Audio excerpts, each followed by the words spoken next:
di Explore Word atau di penjelajahan Microsoft Word. Kali ini kita mau review dulu ya dengan membuka lembar kerja, dan di sini sudah saya buat bagian-bagian atau bagian-bagian dari lembar kerja Word ya. Kita mulai dari atas. Kalau di lembar kerja Word itu di sini ada tanda silang. Tanda silang ini digunakan untuk menutup program ya, untuk menutup ya, setelah kita selesai mengerjakan dokumen kemudian kita mau keluar, kita bisa menggunakan tanda silang untuk close.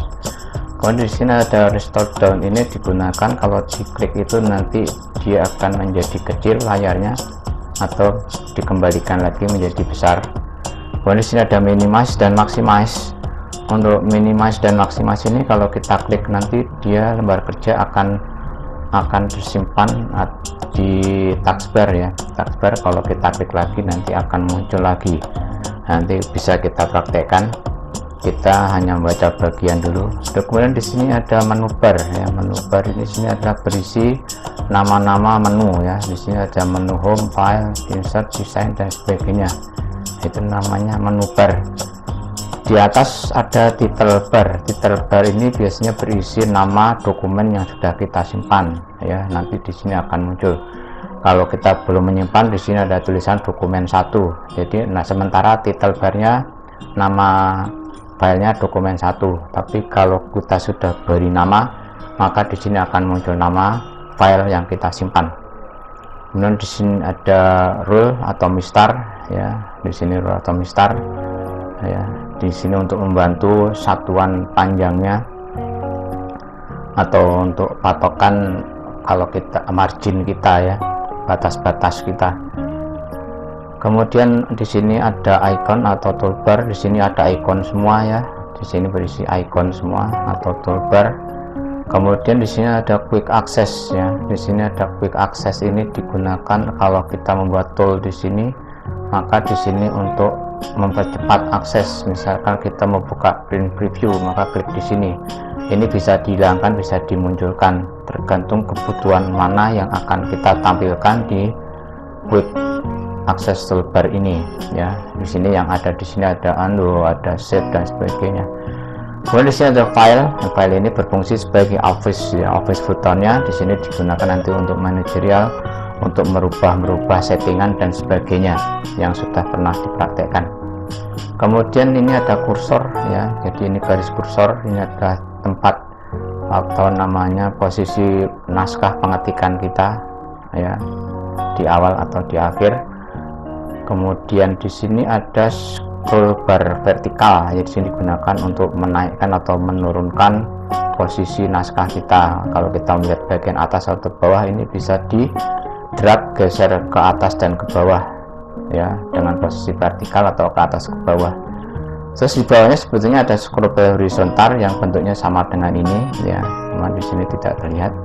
Kemudian di sini ada status bar ya. Status bar di sini biasanya menunjukkan pekerjaan kita itu ada berapa halaman, ada berapa huruf, kita ada di posisi halaman keberapa. Di situ namanya, di sini digunakan untuk petunjuk itu ya. Jadi kalau kita sudah punya naskah, ketika kita pada posisi naskah itu akan tertunjuk nanti kita ada di posisi halaman keberapa dari seluruh halaman berapa, kemudian berapa kata, di situ ditunjukkan semua.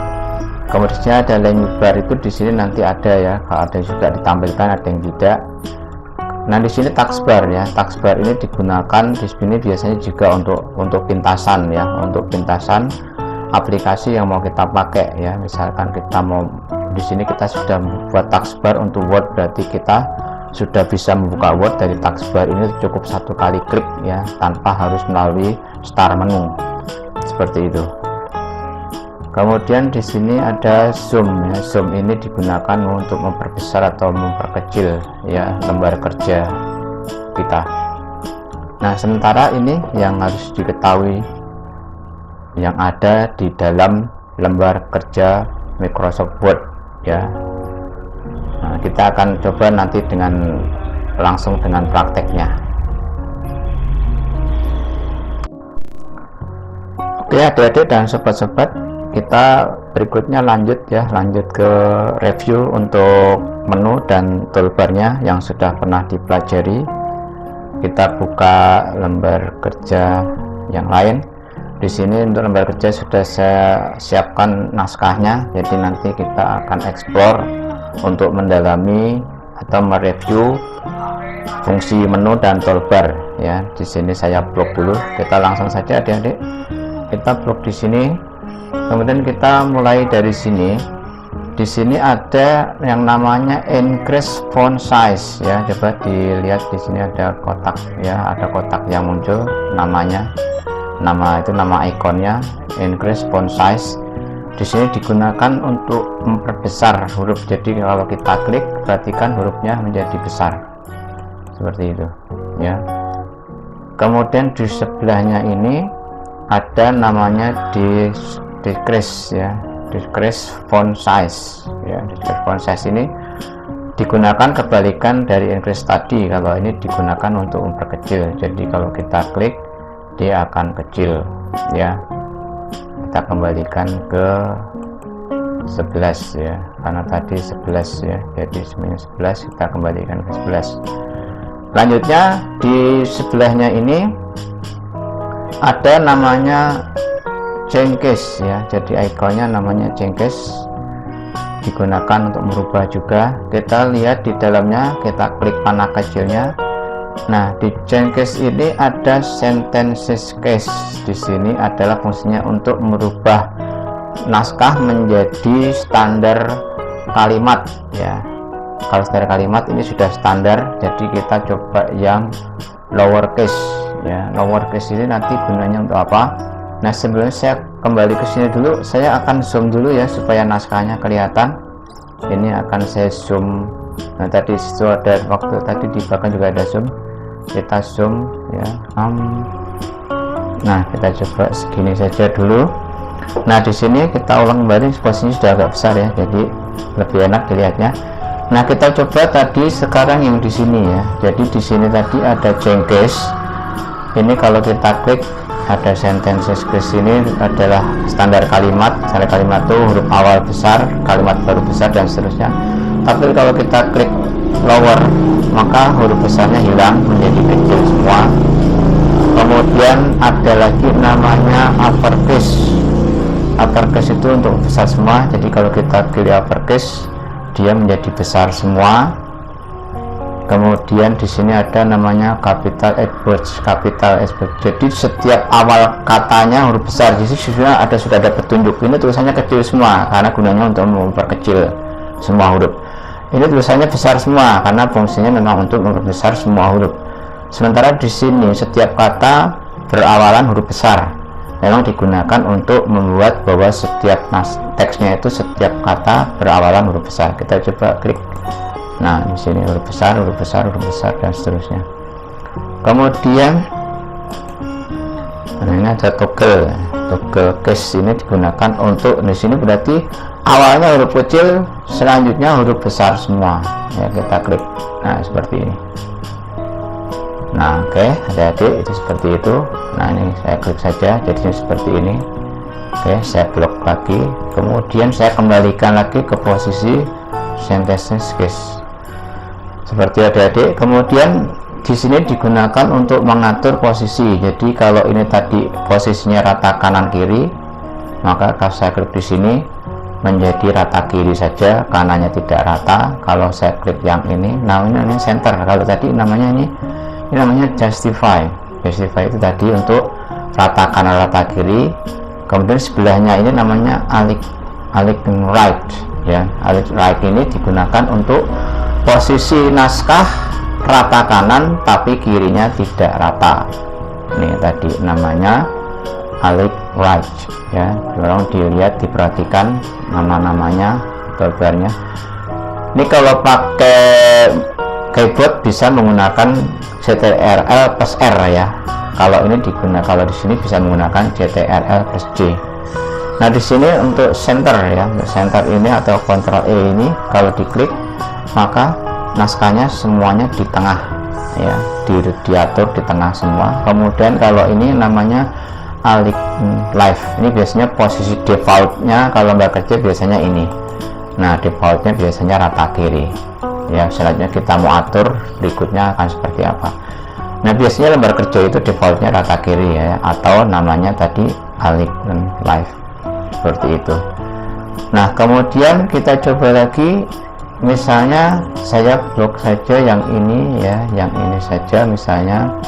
Di sini kalau saya klik yang ini, nah kita cari ini, coba lihat dulu ini. Nah, ini namanya text highlight color ya, text highlight color namanya. Text highlight color ini digunakan untuk apa? Di sini kalau saya klik, nah maka warna dasar dari yang kita sorot tadi menjadi kuning. Nah, warnanya tergantung kita mau ya. Di sini fungsinya seperti stabilo berarti ya. Nah, ini kita mau hijau misalnya seperti ini. Nah, bentar.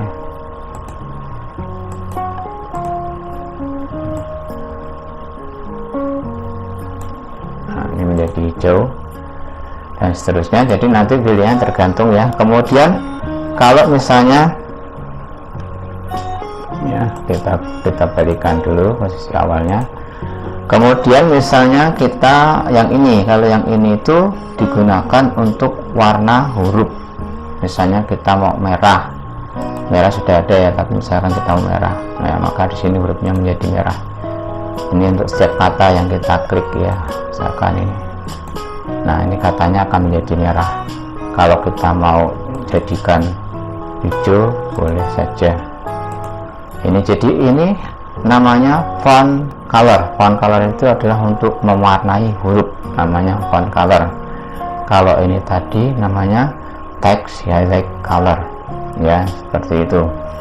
Nah, kemudian sekarang yang ini, kalau yang ini, nah kalau yang ini digunakan untuk koreksi ya. Jadi misalkan ini saya klik, nah di sini ada tulisan bercoret ya, bergaris.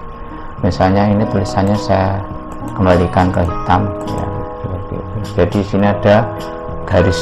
Di sini namanya apa? Namanya strike ya, strike through ya, strike through. Sini digunakan untuk membuat tulisan kita bergaris seperti terkoreksi seperti itu. Kemudian di sini ada ya, di sini ada namanya subscribe ya, subscribe ya. Subscribe ini digunakan untuk apa? Subscribe itu digunakan untuk, nah ini misalkan huruf di sini ada tulisan H ya. Ya, ini ada tulisan H2O, sebentar, sorry, ini saya tuliskan dengan huruf besar dulu. Nah, di sini harusnya huruf besar. Nah, di sini ada tulisan H2SO4. Ini angka 2 dan 4-nya itu harusnya dia ada menggantung di bawah. Jadi ini saya blok, kemudian saya pencet kontrol, 4-nya saya ikutkan. Jadi sudah ada 2 yang saya blok, kemudian saya pilih yang tadi subscribe. Jadi subscribe itu gunanya untuk memposisikan huruf atau tulisan ada menggantung di bawah ya, menggantung menjadi kecil ya, menjadi kecil dan menggantung di bawah.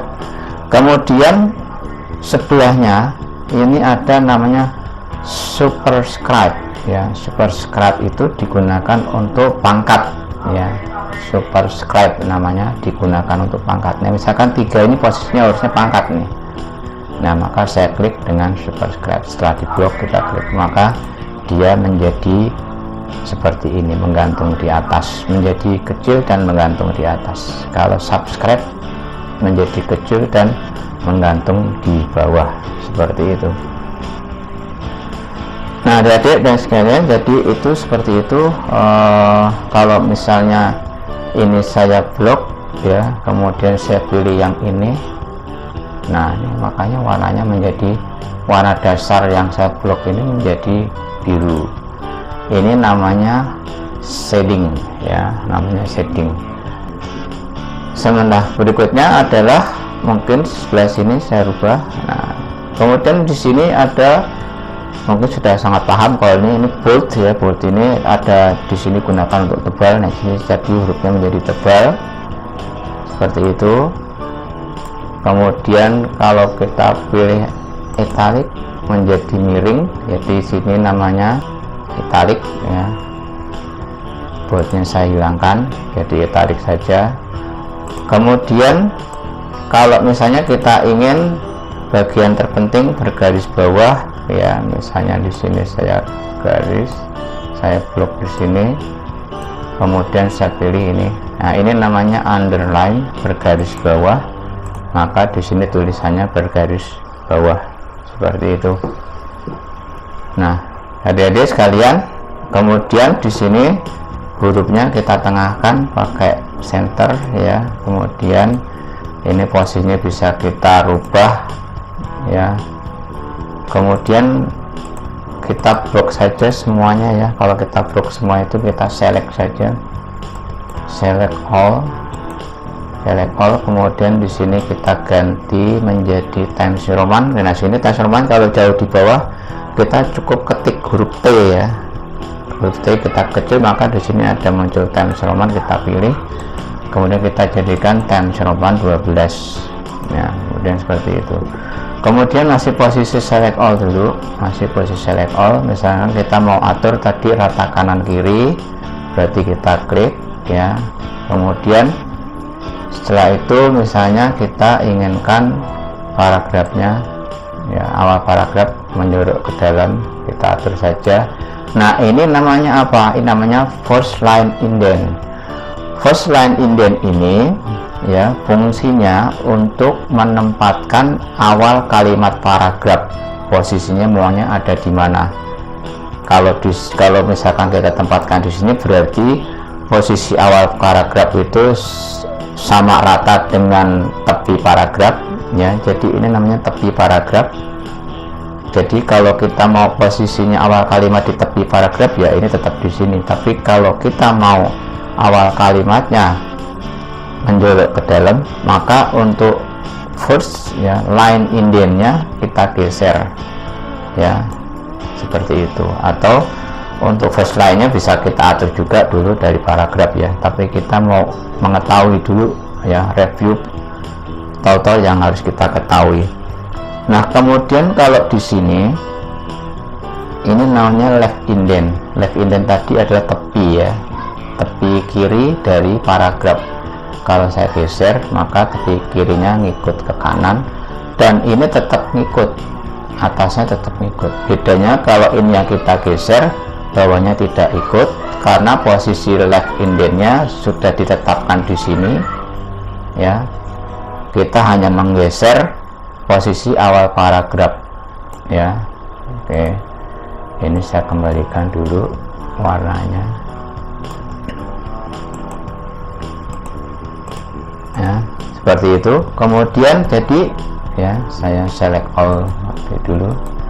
Nah, jadi misalnya ini saya geser left indentnya, nah seperti ini, tepat di margin ya, margin kirinya.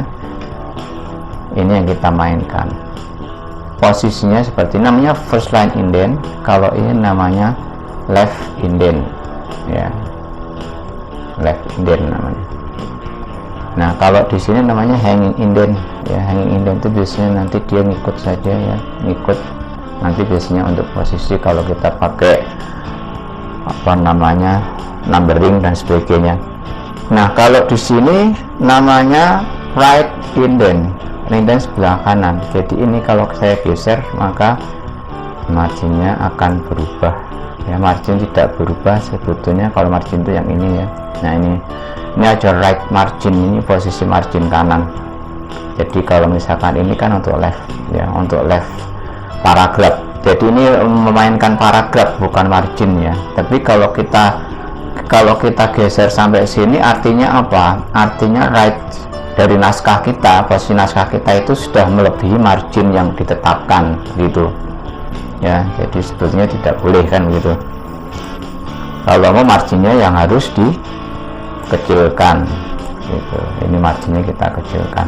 Nah, ini namanya, kalau ini namanya right margin, kalau ini namanya right indent. Right indent itu adalah posisi kanan paragraf. Kalau ini margin lembar kerja posisinya seperti itu. Nah, kita bisa geser seperti ini. Nah, untuk hal-hal tertentu ya bisa saja, misalkan posisinya kan kita rubah posisinya menjadi yang kita blok itu posisinya seperti ini. Nah, posisi tertentu saja ya untuk paragraf tertentu ya. Misalkan kita bagian tertentu ya, untuk mengkhususkan sebuah naskah seperti itu. Bisa jadi ini kita bisa atur ya, bisa atur dari right indent dengan left indent ya, left indent seperti itu. Sementara first indentnya sama di sini. Nah, demikian adik-adik ya. Kita lanjutkan, mana lagi yang harus, intinya kita mereview ya, mereview dari explore yang sudah pernah kita lakukan seperti itu. Nah, adik-adik sekalian, nah sebetulnya di sini, nah di sini posisi kita itu sekarang kalau kita ada di sini, itu di sini ditunjukkan tadi di status bar. Tadi kan ada namanya status ya. Status bar itu menunjukkan posisi naskah kita. Jadi kalau saya ada di kursor ini, artinya berarti saya ada di halaman 1 dari 3 halaman yang ada. Dan teks kita itu sebanyak 640 kata. Nah, ini status bar itu menunjukkan seperti itu ya. Tadi zoom sudah kita coba ya, ini seperti itu. Nah, kemudian di sini kan tadi untuk apa namanya, untuk scroll ya, untuk scroll vertikalnya kan ada terlihat nih. Terus kenapa kok horizontalnya tidak terlihat ya? Horizontal, scroll bar horizontalnya kenapa tidak terlihat? Karena ini posisi kita untuk horizontal sudah terlihat semua, maka dia tidak muncul. Kalau ini kan posisi vertikal tidak terlihat semua, jadi ketika kita mau melihat harus menggunakan scroll ini untuk melihat posisinya. Tapi sementara posisi kelebarannya sudah terlihat semua, makanya di sini untuk scroll bar untuk yang horizontal tidak terlihat. Tapi kalau misalnya ini kita perkecil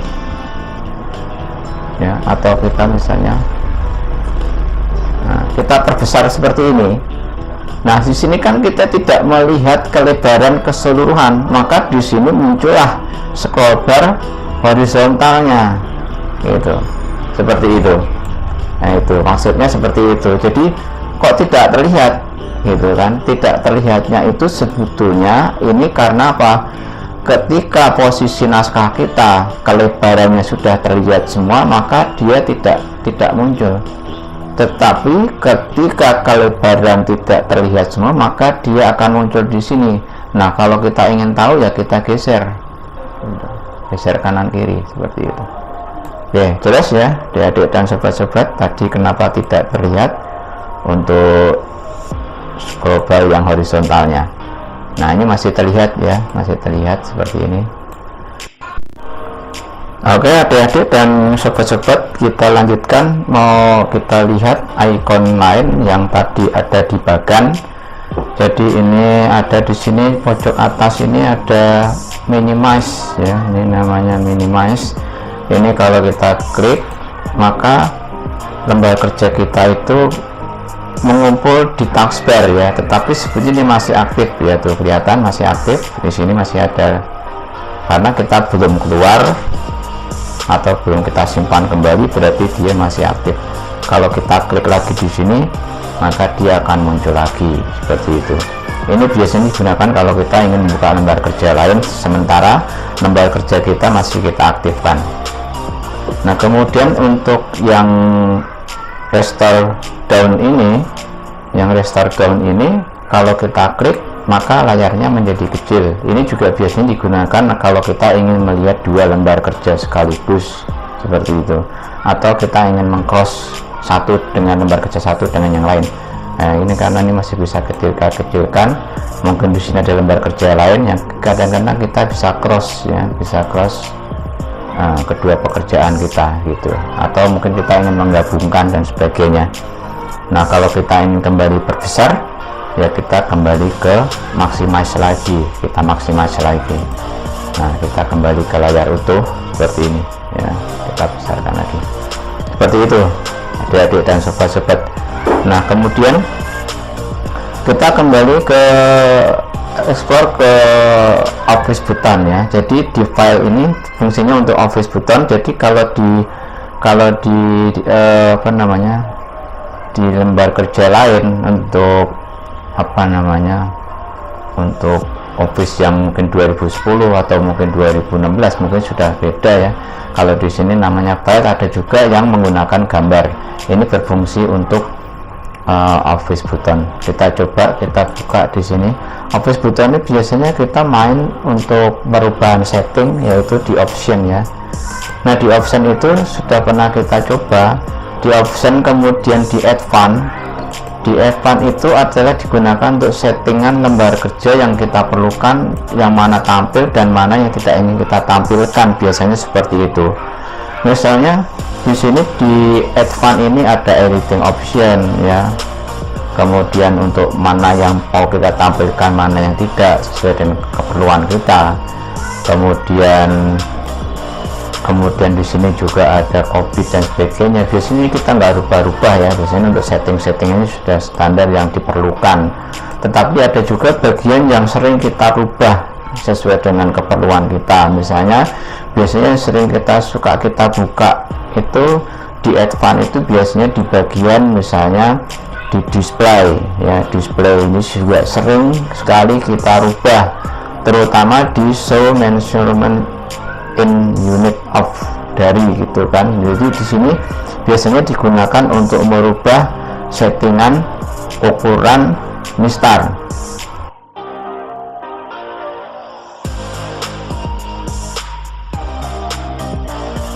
Ini gunanya untuk merubah ukuran mistarnya, apakah inci, senti, mili dan sebagainya. Dan ini sering digunakan karena kadang-kadang lembar kerja kita ketika dibuka inci, maka kita harus berubah ke senti. Kemudian ada juga yang senang di lembar kerjanya itu senang ada garis bantu untuk batas margin. Untuk batas marginnya ada yang suka menggunakan garis-garis batas bantunya. Itu yang diklik biasanya ini ya. Di sini ada show text boundaries ya. Ini kalau kita klik, nah nanti di lembar kerja kita itu nanti di sini ada garis titik-titik ya sebagai batas margin. Itu juga kadang-kadang diperlukan kalau kita ingin melihat apakah betul sudah rata atau tidak, seperti itu ya. Nah demikian, ada itu yang paling sering ya, yang paling sering dirubah-rubah seperti itu. Selain juga ada juga yang suka merubah di bagian shape ya. Di sini suka dirubah menjadi misalnya dokumennya jadikan menjadi 2007 gitu atau 2003, 2007 dan sebagainya. Kemudian untuk waktu penyimpanan juga suka dirubah, misalnya dirubah 5 menit supaya 5 menit sekali menyimpan gitu. Nah kita oke ya, kita oke. Nah di sini menjadi ada garis bantu ya, ada garis bantu tadi karena kita aktifkan tadi. Nah ini ada yang suka, kita coba kecilkan adik-adik ya, terus seperti itu. Nah, seperti itu, ada ekstra yang lewat ya, tidak apa-apa adik-adik dan sobat-sobat ya, seperti itu adik-adik. Jadi kalau kita kecilkan di sini ada garis ya, ada garis bantu yang terlihat seperti itu ya. Sangat membantu juga sebetulnya ini. Nah adik-adik, kalau sudah selesai berarti ini jangan lupa nanti disimpan ya. Misalkan kita ada merubah dokumen, kemudian kita simpan, save ya, kita save, kita klik. Karena sebetulnya di sini kita sudah punya file nama, file, yaitu di title bar kita sudah ada tulisan memulai menggunakan Word. Kalau defaultnya itu biasanya kalau dibuka kan tulisannya dokumen 1 kalau kita belum menyimpan dokumen. Nah ketika kita menyimpan dokumen, di sini tulisannya sesuai dengan file yang kita kasih nama ya, sesuai dengan nama file kita, seperti itu. Nah demikian adik-adik, kalau sudah selesai kita close. Nah di sini gunanya untuk menutup lembar kerja kita. Kalau sudah selesai klik. Nah sudah selesai adik-adik. Nah demikian adik-adik dan sobat-sobat, untuk selanjutnya kita ikuti terus ya untuk explore Word kita di video berikutnya.